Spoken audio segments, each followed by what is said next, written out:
वाडीतील Mukund society शेजारील गटाराच्या कामातील निष्काळजीपणामुळे शनिवारी झालेल्या मुसळधार पावसात पावसाचे पाणी थेट सोसायटीत शिरून तळमजल्यापर्यंत पोहोचले।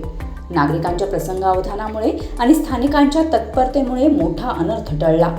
मुकुंद सोसायटी परिसरातील गटाराचे काम करण्याची मागणी नागरिक गेली 3 वर्ष करत होते।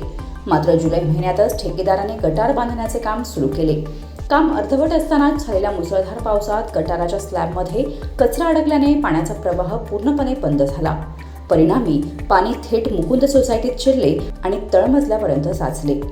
परिस्थितीचे गांभीर्य ओळखून नागरिकांनी तातडीने इमारतीचा वीज पुरवठा बंद केला। तसेच खोपोली नगरपालिकेच्या आपत्कालीन पथकाला पाचारण करण्यात आले।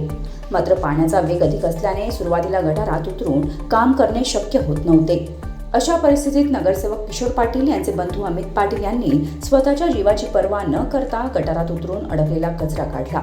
त्यामुळे पाण्याचा निचरा सुरळीत झाला आणि संभाव्य मोठा अनर्थ टळला। घटनास्थळी नगरसेविका अश्विनी आत्रे यांनीही मदत कार्यात सक्रिय सहभाग घेत नागरिकांना विशेषतः महिलांना धीर देत आवश्यक ती मदत केली। दरम्यान नगराध्यक्ष कुलदीपक शेंडे यांनी घटनास्थळी भेट देऊन पाहणी केली। गटाराच्या कामातील हलगर्जीपणाबाबत संबंधित ठेकेदारावर कारवाई करण्याचे आदेश त्यांनी प्रशासनाला दिले आहेत। Bureau report news 46 Raigad Khopoli.